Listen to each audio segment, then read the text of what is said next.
Logarithmic functions. Now the nice thing is we don't have to worry about this idea of what do I do with a function? What do I do with an equation? All of that still follows through. We're going to be putting something in for x, trying to figure out what y is. So we've got our logarithmic equations. Y is equal to log base a, equivalent to this.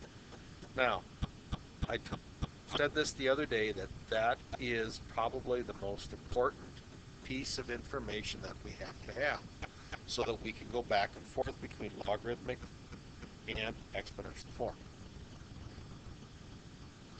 So,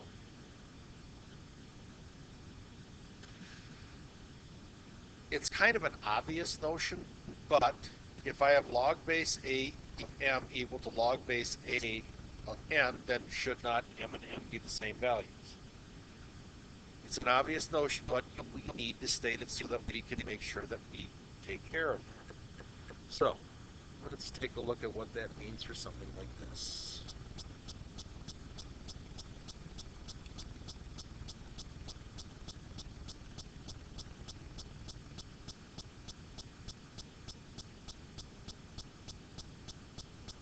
So, by the rules of logarithms, we know that this can be rewritten as log base 5 of x squared, correct? Log base 5 of 9. So, using the last rule that we had there, that means that we should get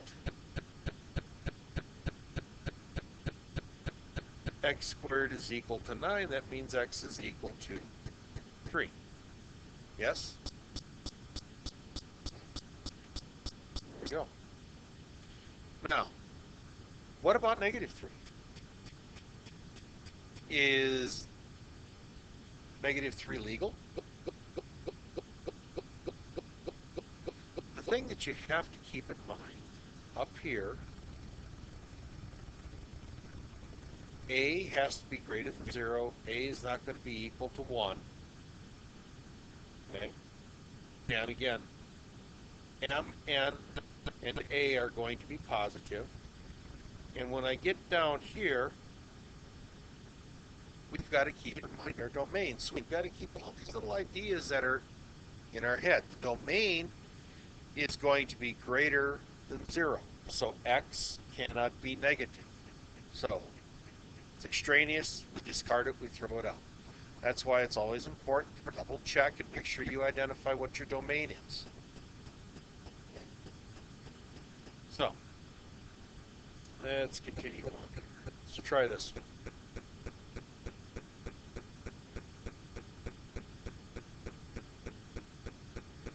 So, we know this is going to be the case. Log of x plus 6, or log base 5 of x plus 6, log base 5 of x plus 2 is equal to 1. What does that mean? How would we go through and start playing with this?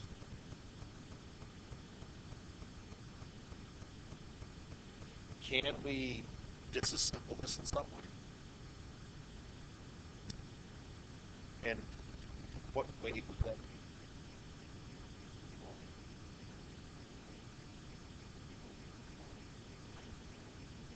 So you want log base 5 of x plus 6 times x plus 2 is supposedly equal to 1.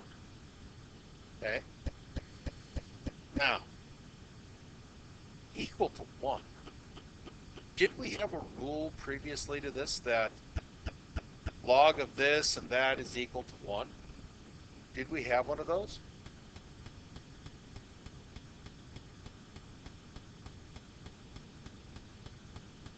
Looking at it right now. Is there a rule that says if something is equal to 1, what it is?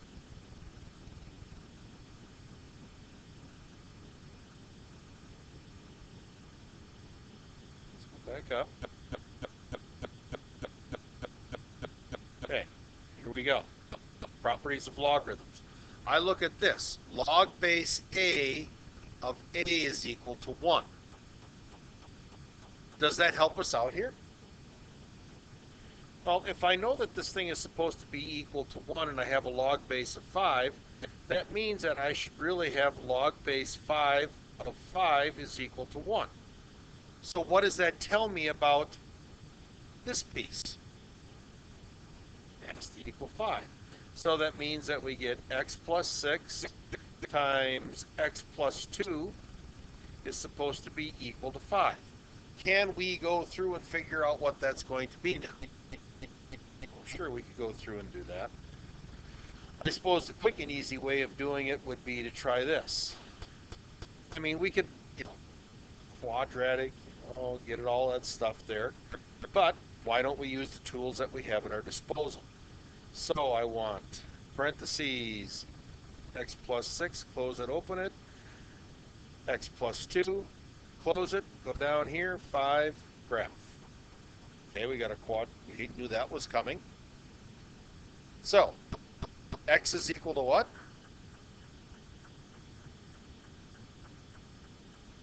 What are the values that make this thing equal to 5? Well, let's see, we got an intersection going up over there. Looks like it's one trace. It's probably put in like a -6. Nope, that gives me a 0. Should have thought of that. Let's see, how about a -7? I get -7. Okay, so we know that one of these answers has to be x is equal to -7. What must the other one be? Well, it looks like it's going to be -1. Okay, so those are the values. So does that mean that if I plug it in here and I do the work, I'm going to get 1?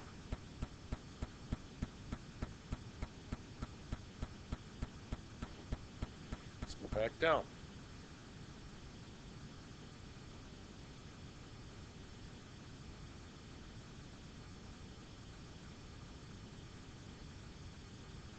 Yeah.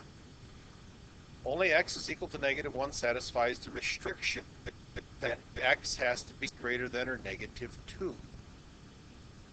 So x is equal to -7 extraneous. Why? Well, if we go, because if we plug in a -7, that's going to make this thing, the log goes negative, right? If I put in -7, that gives me -1 multiplied by what?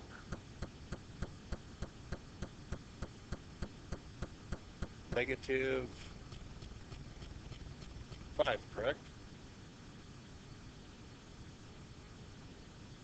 If I plug it in there, what happens if I plug it in here? That makes it negative. That makes it negative. We'd have no joy. If I put in the -1 up there, -1 up here works because that means it's going to be 5. -1 up here works as well because that's going to be 1. So do you see what you've got to be careful of?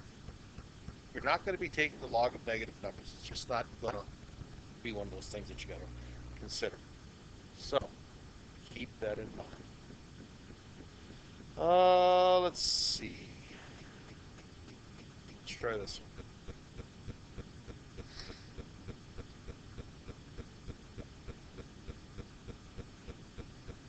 So, could I use Gage's little trick there for these? Are they the same base? Yeah, they're ln x. So that means that the ln of x is going to be equal to the ln of x plus 6 divided by x minus 4. Yes?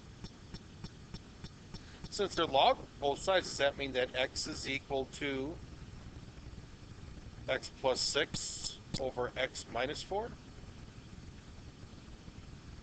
Is that what it has to mean? Because they're natural log to both sides, right?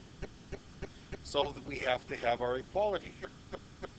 So that means that we're going to end up having to do a whole bunch of wonderful stuff here to this, right? Can I use the graphing calculator just to cut through all the algebra?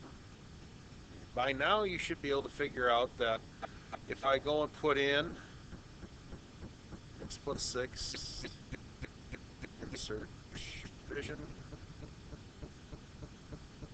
x minus 4, and then I put this one down here to x, and I tell it to graph. Got that, we've got that, we've got that. So do I have an intersection? Looks like I got an intersection here. 1, 2, 3, 4, 5, 6. Trace. 6, enter. 6 is equal to 6. Is that absolutely correct? Yeah. Do I have to have a positive value again? Yeah. So when we go through and we take a look at what they've done here to this thing, they got 6, they got -1, so we got to discard -1 as extraneous again. The solution set is 6, which you should always go through and check. Always go through and check. So, I'll give you a little bit of a warning here. Sometimes you get some rather strange looking stuff. So always go back and check. Always. Now, solving exponential equations. Again, this should be fairly obvious that if I have a to the u and a to the v, u and the v should be exactly the same thing. So, how in the world are we going to go through and solve these particular things?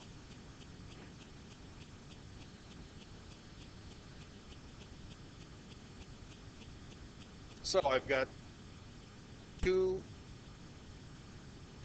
to the 5th.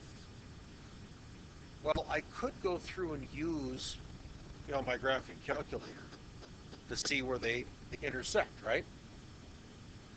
Problem is, back in the day when they were coming up with logarithms and working with it, they didn't have such a wonderful tool. I'm only using it to get around the algebra. So, I am going to set this up as log base what?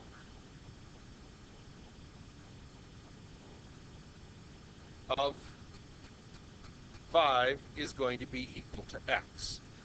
Now, there is one of these wonderful little things in here that I absolutely love. It's probably the most elegant feature of dealing with this. And that is this one down here, the change of base theorem. That allows you to go and take any, and I mean absolutely any, logarithm and solve them. See, back in the day, they had just big books of these things, but would it make sense to make tables of logarithms for every single possible number that was out there? Bases? No. That would actually just be, you could do it, but it would be kind of silly. So what I'm going to change this into is log of 5 over log of 2. My base is 10. Can my calculator handle that? Yes. Do I have the capability of going and looking them up in a table if I had a logarithmic tables? I could even go and use the good old scientific calculator if I felt like it. So, log 5, there we go, log 5 divided by log 2. So, that means x is going to be equal to about 2.32. So, we've got x equal 2.32. I hope I check that again with the calculator. Clear that out. 2 raised to the 2.32 gives us 4.999. Since there was a whole bunch of other stuff that was going on behind it, is this accurate to 2 decimal places? Yeah, that'll get us there. So, now what about the other one? How do I deal with that? Could I do it in exactly the same way? Could I go through and say that, well, I've got 3x is going to be equal to 5/8? Is that legal? Would that mean then that I have to go and take log base 3 of 5/8 is equal to x? Yes. So would that further go on that I would have log base 3 of 5 minus log base 3 of 8 is equal to x? Log 5 log 3 minus log 8 over log 3 is equal to x. Now, a seemingly impossible calculation just made life a lot easier because you can look up the log of 5, get a value. Look up the log of 3, get a value. Can you divide? Yeah. And then you end up getting your value. That's all it is. So when they came up with logarithms, it was a very, very quick and easy way of dealing with things that would have been normally painful calculations. So, let's see. What else do we got to play with here?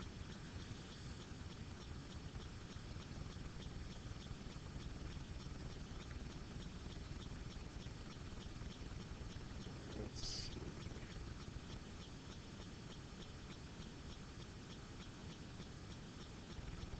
That one. Solve.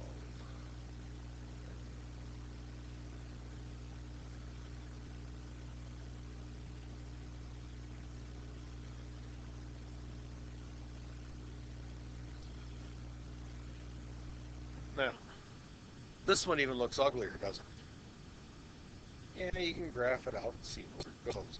But this is where logarithms kind of come into play very nicely. If I go and take the log, both sides, they use natural log, it really doesn't matter. If I go and take the log of 5, x minus 2, and say that's equal to the log of 3, 3x plus 2. Did I do the same thing to both sides of the equation? That's the big idea here. As long as I do something to both sides, I'm fine. It's exactly the same. So now I can rewrite this as x minus 2 times log base 5 is equal to log base 10 of 3. Oops, sorry, put that wrong. So that would be 3x plus 2 times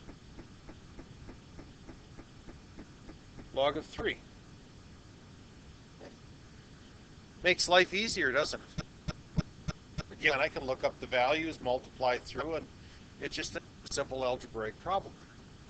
But that didn't look simple algebraic to begin with, did it? No, nowhere even close.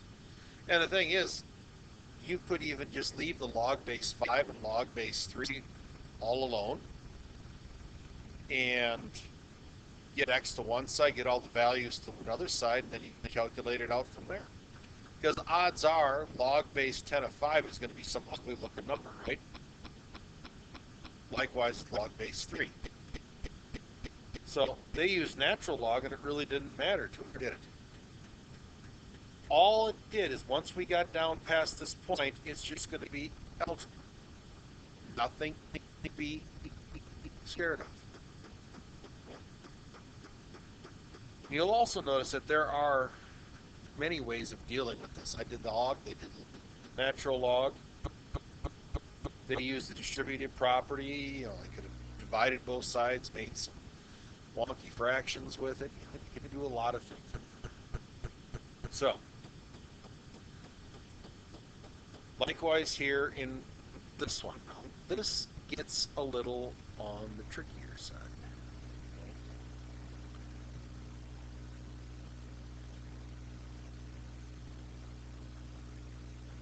Now, the only way that we can really deal with this is if, x on one side, all the numbers on the other side, correct? So I've got 4x minus 2x is equal to 12. Okay, yeah, so what does that do for me? No, let's take a look at what they did here so you can learn how to decode this thing. They went and set this up so that we have things factored out. Is it possible to go through and do something like that? Oh, definitely. Set it up such that you have, sorry, so that we can have, ooh, that's it. All right, we'll come back to this tomorrow.